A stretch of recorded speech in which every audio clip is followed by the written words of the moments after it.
Chapitre 6. Je me suis dit, puisque j'ai le moyen d'écrire, pourquoi ne ferais-je pas? Et quoi écrire?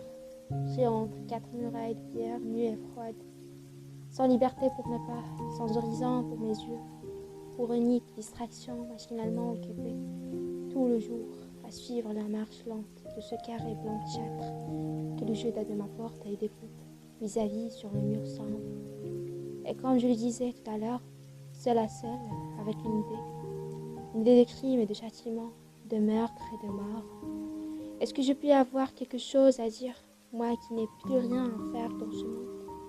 Et que trouverais-je dans ce cerveau flétri et vide qui vaille la peine d'être écrit? Pourquoi non? Si tout autour de moi est monotone et décoloré, n'y a-t-il pas en moi une tempête, une lutte, une tragédie? Cette idée fixe qui me possède ne se présente-t-elle pas à moi, à chaque heure, à chaque instant, sous une nouvelle forme, toujours plus hideuse et plus ensanglantée, à mesure que le terme approche? Pourquoi n'essayerais-je pas de me dire à moi-même tout ce que je prouve de violent et d'inconnu dans la situation abandonnée où me voilà? Certes, la matière est riche et si abrégée que soit ma vie. Il y aura bien encore dans les angoisses, dans les terreurs, dans les tortures qui la rempliront. De cette heure à la dernière, de quoi user cette plume et tarir cet encrier. D'ailleurs, ces angoisses, le seul moyen d'en moins de souffrir, c'est de les observer et les peindre m'en distraira. Et puis, ce que j'écrirai ainsi ne sera peut-être pas inutile, ce journal de mes souffrances, heure par heure, minute par minute, supplice par supplice, si j'ai la force de le mener jusqu'au moment où il me sera physiquement impossible de continuer cette histoire, nécessairement inachevée, mais aussi complète que possible. De mes sensations ne portera-t-elle pas avec elle un grand et profond enseignement?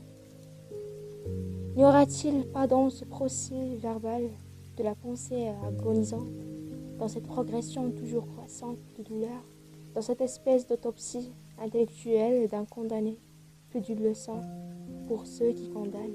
Peut-être cette lecture leur rendra-t-elle la main moins légère, quand il s'agira quelque autre fois de jeter une tête qui pense, une tête d'homme, dans ce qu'ils appellent la balance de la justice.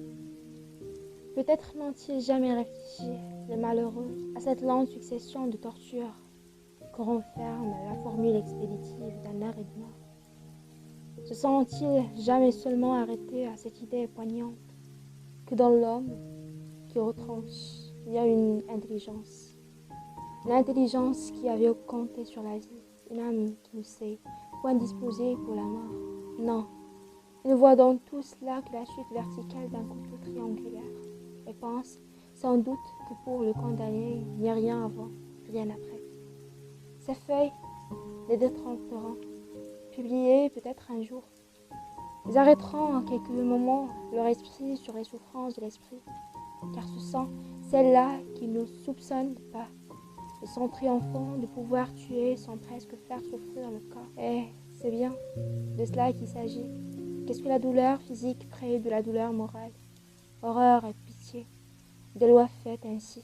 Un jour viendra, et peut-être ces mémoires, les dernières confidences d'un misérable, y auront-ils contribué.